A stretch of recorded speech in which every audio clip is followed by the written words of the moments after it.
আমাদের এই যে কৃষি বিজ্ঞান কেন্দ্র, এরকম ভারতবর্ষে 731টা কৃষি বিজ্ঞান কেন্দ্র আছে, যেটা ভারতীয় কৃষি অনুসন্ধান পরিষদ দ্বারা অর্থনৈতিকভাবে পরিচালিত এবং বিভিন্ন ইউনিভার্সিটির দ্বারা প্রশাসনিকভাবে পরিচালিত।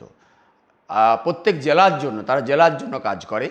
আমাদের এই কৃষি বিজ্ঞান কেন্দ্র, যেটা রথীন্দ্র কৃষি বিজ্ঞান কেন্দ্র নাম, এর বিশ্বভারতী বিশ্ববিদ্যালয় দ্বারা প্রশাসনিকভাবে পরিচালিত এবং বীরভূম জেলার জন্য কাজ করে। এখানে আমাদের মাটি পরীক্ষার জন্য আমাদের ব্যবস্থা রয়েছে। এই মাটি পরীক্ষার ব্যবস্থাতে চাষি বন্ধুরা বা যারা নতুন ফার্ম করছে, কোনো কোম্পানি করছে, এই সমস্ত সবাই আমাদের এখানে মাটি পরীক্ষা করাতে পারে। চাষি বন্ধুদের জন্য বিশেষ বিশেষ কিছু প্রজেক্ট আছে কৃষি বিজ্ঞান কেন্দ্রের, তার আন্ডারে যে চাষি বন্ধুরা পড়বে তাদেরগুলো ফ্রি অফ কস্টই করা হয়।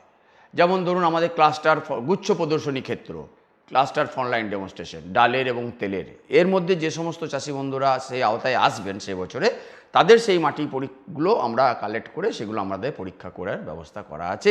তাদেরকে সয়েল হেলথ কার্ডও আমরা কৃষি বিজ্ঞান কেন্দ্র থেকে দেওয়া হয়। এছাড়াও তার বাইরেও যে সমস্ত চাষি বন্ধুরা করতে চাইবেন তাদের জন্য সমস্ত যে 16টা খাদ্য উপাদানের মধ্যে সব কিছু নিয়ে, তার এছাড়াও পিএইচ মানে মাটির অম্লত্ব, এটা একটা বিরাট ফ্যাক্টর। হ্যাঁ, এইগুলো সমস্ত নিয়ে 14টা মতো প্যারামিটার আমরা দিতে পারি। সেইটা আমাদের দিয়ে 350 টাকা চাষি বন্ধুদের জন্য লাগে। যদি তাও কোনো চাষি বন্ধু অ্যাপিল করেন যে আমি স্যার এই টাকা দিতে পারবো না, কৃষি বিজ্ঞান কেন্দ্রকে অ্যাপিল করেন, তখন আমরা ঊর্ধ্বতন কর্তৃপক্ষের কাছে সেটা রেকমেন্ড করি যে এটাকে কনসিডার করা হোক, সেটাও কিছুটা খরচ কমানো যায়। এছাড়া যদি যারা বাইরের অন্য কেউ করাবেন, যারা হয়তো ফার্ম আছে, বড় কেউ করাতে চাইছেন, তাদের জন্য এটা রেট হচ্ছে 500 টাকা। তো এটা অ্যাকচুয়ালি যা রেট হওয়ার উচিত তার থেকে অনেকটাই কম, কারণ অনুখাদ্যগুলি বিশেষভাবে পরীক্ষা করতে গেলে যে মানে রাসায়নিক দ্রব্যগুলি দরকার হয় তার দাম অনেক বেশি হয়।